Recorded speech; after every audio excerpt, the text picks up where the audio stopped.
네, 안녕하십니까. 부총리 겸 기획재정부 장관 추경호입니다. 지금부터 2023년 경제정책 방향에 대해 말씀드리겠습니다.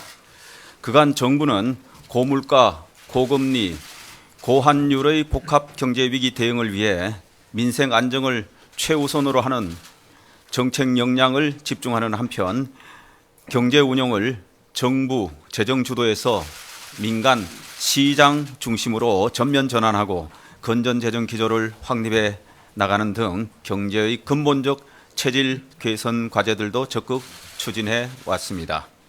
그 결과 어려운 여건 속에서도 우리 경제는 주요국 대비 상대적으로 낮은 물가 상승률과 잠재 수준 이상의 성장세를 유지하고 고용도 양적 측면에서 양호한 실적을 지속하고 있습니다. 하지만 우리 경제가 직면한 대내외 여건은 여전히 매우 어렵습니다. 주요국의 급격한 금리 인상 영향이 실물 경제 어려움으로 본격 전이되는 가운데 대외 의존도가 높은 우리 경제도 수출을 중심으로 하강 속도가 빨라지고 있습니다. 물가는 지난 7월을 정점으로 지나가면서 오름세가 점차 둔화되고 있으나 당분간 높은 수준이 지속될 것으로 예상되며 원자재 가격 등 불확실성도 여전한 상황입니다.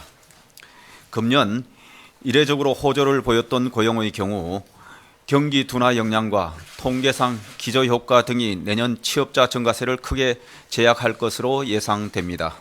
한편 글로벌 통화긴축 등에 따른 금융시장 불확실성이 상존하는 가운데 부동산 위축 및 한계기업 리스크 등에 대한 우려도 커지고 있습니다. 이러한 어려운 여건 하에 내년 성장률은 금년 2.5%에서 1.6%로 비교적 크게 둔화될 것으로 전망됩니다. 특히 상반기에 수출 민생 등 어려움이 집중되고 하반기로 갈수록 세계 경제 개선 등으로 점차 회복되는 상저하고의 흐름을 보일 가능성이 높습니다.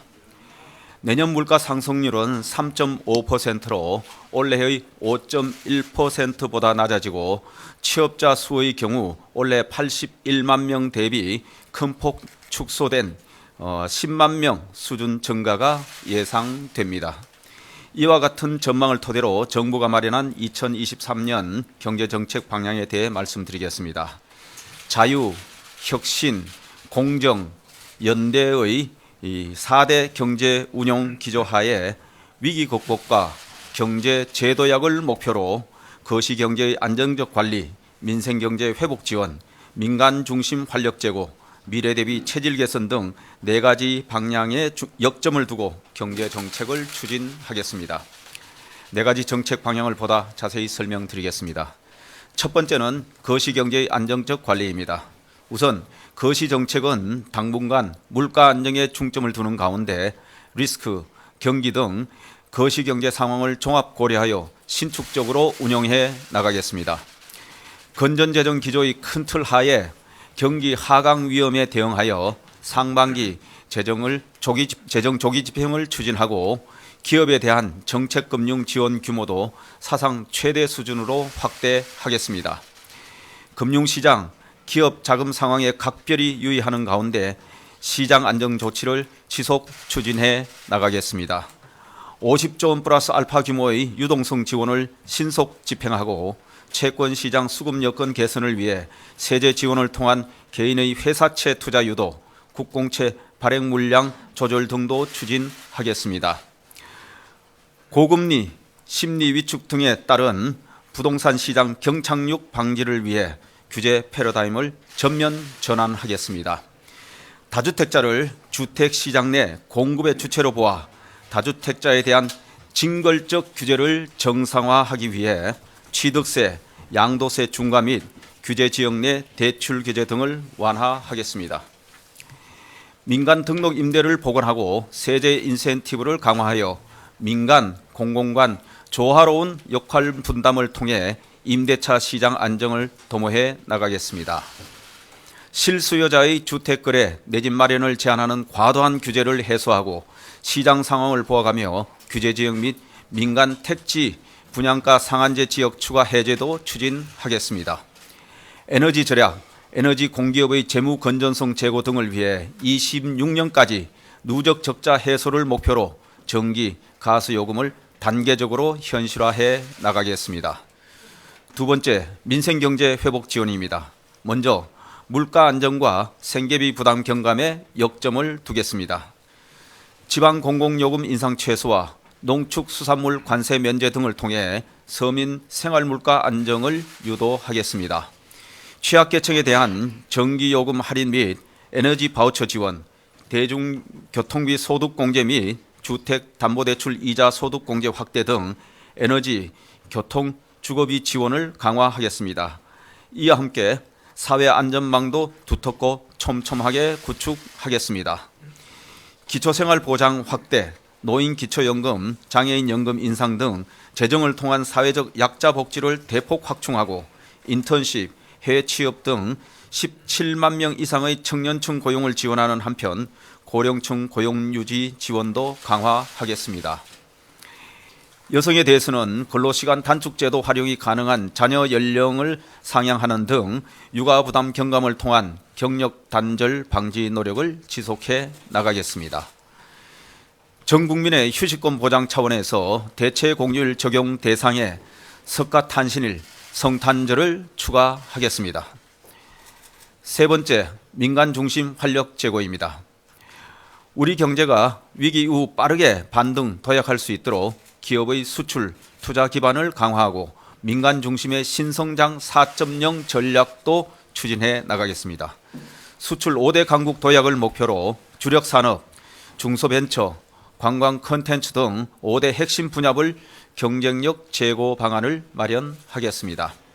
원전, 방산 등 전략 분야를 중심으로 연 500억 불 규모 해외 수주를 달성하는 한편 역대 최대 규모로 무역금융을 확대하는 등 맞춤형 금융 지원도 강화하겠습니다. 기업 투자 촉진을 위해 디스플레이를 국가 전략기술로 선정하여 세제 지원을 대폭 확대하고 내년 한시적으로 투자 증가분에 대한 세액 공제율도 10%로 상향하겠습니다.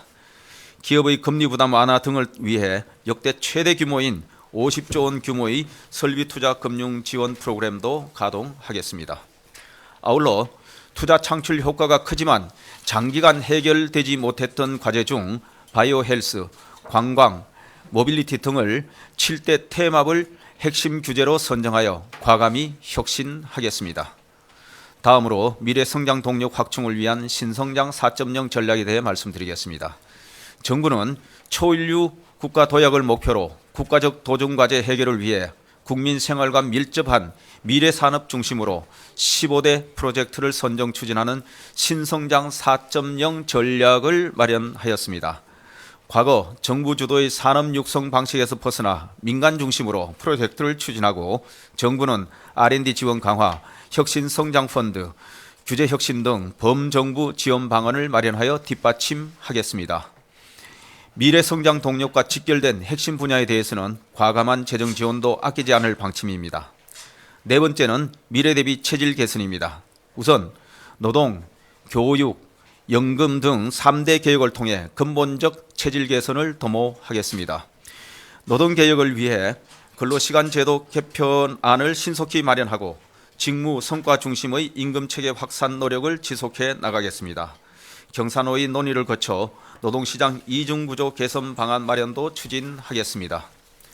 교육개혁의 경우 자율 기반의 대학개혁을 본격 추진하고 첨단 분야별 인재 양성 방안 및 마이스터고 등 직업계고 발전 방안을 마련토록 하겠습니다. 연금개혁은 지속가능성 제고를 위해 재정 추계 결과를 토대로 국민연금 개혁안을 마련하는 한편 건강보험 지출 효율화도 지속 추진하겠습니다. 금융, 서비스 공공 등 3대 부문 혁신을 통해 경제 전반의 생산성도 높여 나가겠습니다. 아울러 중장기적 관점에서 인구, 기후위기 대응을 위한 범부처 종합대책을 조속히 마련하고 공급망 재편 등 경제안보 강화를 위한 법제도, 금융 지원 기반도 확충하겠습니다. 기부 활성화, 지역균형 발전, 중장기 비전 수립 등을 통해 상생과 균형 발전의 가치도 구현해 나가겠습니다. 존경하는 국민 여러분, 내년은 해외발 복합 위기가 경제 전반에 걸쳐 본격화되며 상당 기간 어려움이 지속될 것으로 예상됩니다. 이러한 복합 위기 상황 극복은 시간이 지난다고 저절로 해결되는 것이 아니라 지금부터 우리가 어떻게 하느냐에 달려 있습니다. 정부부터 허리띠를 바짝 졸라매고 위기 극복에 솔선수범하여 앞장서겠습니다. 경제계, 노동계, 정치권 등 각계에서도 경제 위기 극복을 위해 조금씩 양보하고 힘을 모아주시기를 부탁드립니다. 우리 국민은 힘을 모아 수차례 위기를 성공적으로 극복한 경험과 저력이 있습니다. 모든 국민이 다시 한번 힘을 모은다면 지금의 복합 위기도 반드시 이겨낼 수 있습니다. 위기를 넘어 다시 도약하는 대한민국을 반드시 만들어내겠습니다. 감사합니다.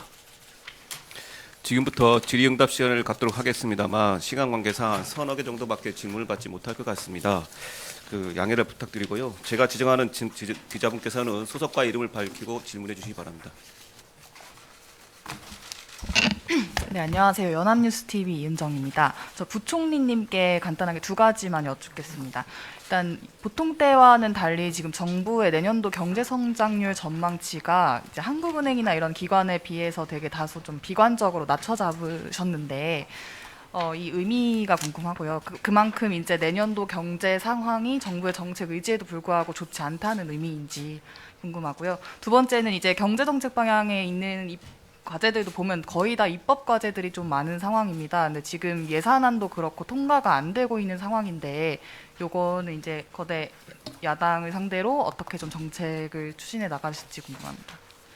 예, 좋은 질문 주셨습니다. 우선 내년도 성장 전망치를 타기강보다 낮게 한 것이 그만큼 경제가 안 좋은 거냐, 왜 이렇게 낮춰 잡았냐, 정책 의지는 없느냐 등에 관한 질문이십니다.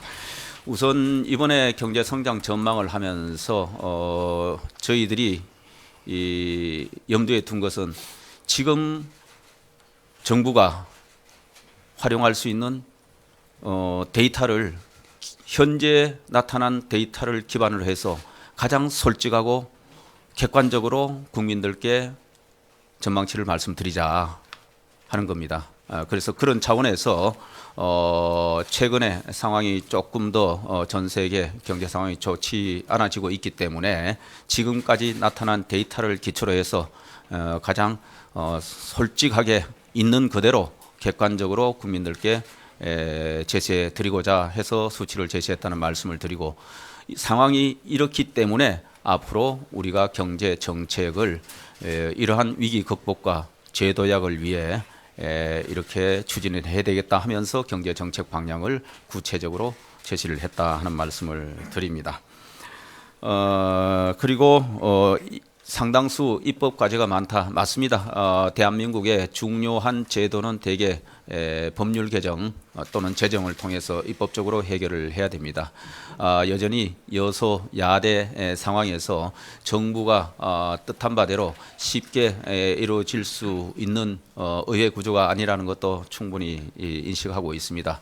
하지만 지금도 예산안 세제 개편안에 대해서 상당히 초기에는 여야 간의 이 소위 견해차가 컸지만은 수없이 많은 설명과 이해를 구하고 또 야당 쪽에서도 또 경제 위기 극복이나 큰 틀에서는 의견을 또 모아주시는 부분도 있기 때문에 정부가 국민 공감대를 바탕으로 해서 여론, 국민 의사와 함께 국회에 끊임없이 야당에 설득하고 이해를 구하면은 저는 일정 부분 또 실현해낼 수 있다 이렇게 생각을 합니다. 대한민국 국회가 늘 양쪽으로 극단적으로 갈라져서 자기 진영 논리에만 또는 당략에만 매몰되어 있는 그런 국회는 아니다. 저는 그렇게 생각을 합니다. 저희들이 끊임없이 필요성을 가지고 아마 국회에 부지런히 이해를 구하면은 저는 상당 부분 또 진전을 이뤄낼 수 있다 이렇게 생각을 합니다.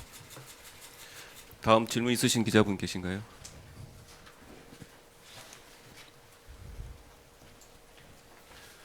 추가 질문 없으십니까?